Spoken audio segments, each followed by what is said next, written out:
Welcome back to the King's Corner, the place for all things Bethesda. I am the KingFanMan. After listening to more of what Todd Howard and Pete Hines have had to say about Fallout 76, I have a few less fears and a little more excitement to play the new Fallout. One main statement that has stuck with me was when Pete Hines said that everything that has made you love Fallout is still going to be in Fallout 76. Now, how can that be the case if it is all online? If there are no NPCs? Well, the way that both Todd and Pete explained it is that as you explore and you level your character just like before, the only difference is the people you interact with will be real people instead of people made by Bethesda. Now, just like with Bethesda-made NPCs, you will not know when you meet someone in the wasteland if they will be mean to you and harm you, or they just want to trade with you. So you have to approach them with care just like you would in a normal Fallout game. Now, one big fear for single players are too much PvP elements, or player versus player. In other words, people have expressed concerns that Fallout 76 would turn into a constant battle where you get killed, respawn, and get killed again by the same person. Both Todd Howard and Pete Hines went into great detail to explain that many systems have gone into Fallout 76 to prevent that very thing from happening. First, you won't lose your progress, nor will you lose your items, plus, once you have been killed by a certain player, that person will not be able to continue to kill you over and over again. People can't grief you. They can't keep coming after you and killing you over and over every time you respawn. Like, the game literally doesn't let you do that. Think of PvP more like a challenge. Like, I'm going through the world and I decide that I'm playing as kind of like, I'm gonna mess with people and be sort of a raider and like not have a base and just move around and so forth. If I see Marcus moving across, I can be like, hey, you wanna go? And you can be like, no, I'm good. And like, well, maybe there's a conflict there, but I can't just keep coming back after you. Like, right. If there is a conflict and you die and you're like, yeah, I'm good, like, then that's kind of the end of it. So you don't lose your progression, you don't get looted, you don't lose any of that stuff. We don't want it to be hardcore in terms of you lose progression when you die. It's supposed to be, you know, Todd used the word softcore. It's supposed to be fun. It's supposed to be a role-playing game. You have a character, you have stats and abilities, you're leveling up, you're getting better at stuff, not just it's a free-for-all, because that's just not what it's supposed to be. A role-playing game in a role-playing world, and it's post-apocalyptic, so it's supposed to be about what would the other people be like in this world. Well, I want to be a nomadic trader that trades with us. Well, then you should. Hey, I want to be a part of the Minutemen. Well, then you should start the Minutemen. Like, you be in the Minutemen and run around and help people, and like, I need help defending my settlement.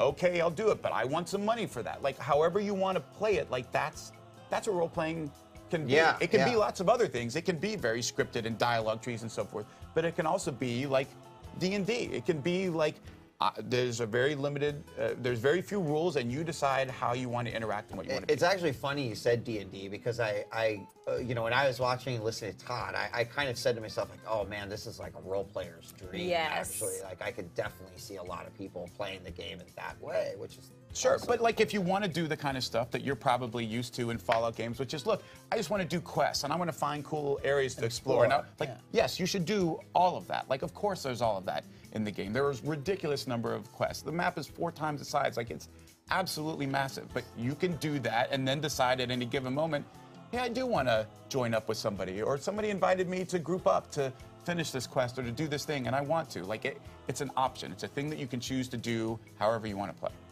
And we're trying to do it in a way that keeps people from too much of the negative, which is like, people keep screwing with me or screwing with my game. Like, yeah, we have a way to sort of stop them from doing that to the extent where it bothers you.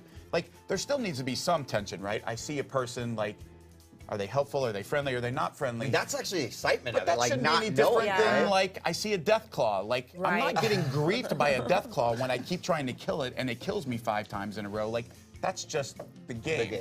But we want you in the same way to opt into that. No, I'm gonna kill that thing. I'm gonna get that guy or that lady that got me. You can opt into that, or you can be like, just like you would with a death claw that's in that spot, be like, nah, I'm good, I'm gonna go this way, and they can't mess with you, and you can just keep playing. Pete Hines went out of his way to say that he likes to play Fallout 76 the same way he plays any Fallout. not with any other people.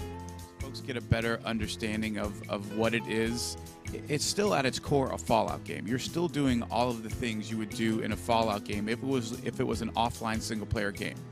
Developing your character, going on quests, exploring the world, like the emergent gameplay. What's in that building? What's over there? I'm going to kill those things, and I want to craft stuff. I want to trade for things. All of that is still true. You just had this added element. Now, obviously, these things are music to the ears of those who love the single-player Fallout games, who are very nervous to give Fallout 76 a try. I think many of us are in the same boat. We are cautiously wanting to like Fallout 76, but we are very nervous about the online aspects of the game. It appears that Todd Howard and Pete Hines understand this and are trying to reassure these players that they can still enjoy the wasteland just like before. Now, another thing that has been asked over and over and over is about mods, and Todd Howard said this. What are you thinking about mods? Mods has traditionally been a big part of Fallout.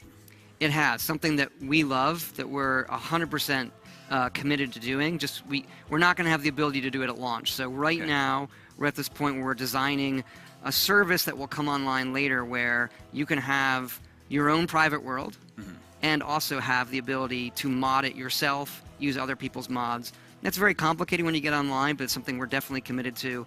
We love what our fans have done modding our games, and that's kind of where, you know, the life of our games have been after they're out for a while. It's, you know, a lot of people are modding and playing it that way. So not for launch, it'll be a ways after, but definitely. Now, thankfully, he was not talking about Creation Club. He is talking about fan-made free mods. Thankfully, Bethesda Game Studios seems to understand how important mods are to their games, and how mods have truly made Bethesda games last as long as they have. So in all of these things, they are giving the right answers, and hopefully they are calming the fans' fears. Now, another thing I've mentioned several times, VATS will also be in Fallout 76. It will just not stop or slow down time. It will be in real time, since of course it is an online game, so it will not affect other people's games. You will still be able to target your enemy in different places on their body, like the leg, arm, or head, and it will again have a critical meter.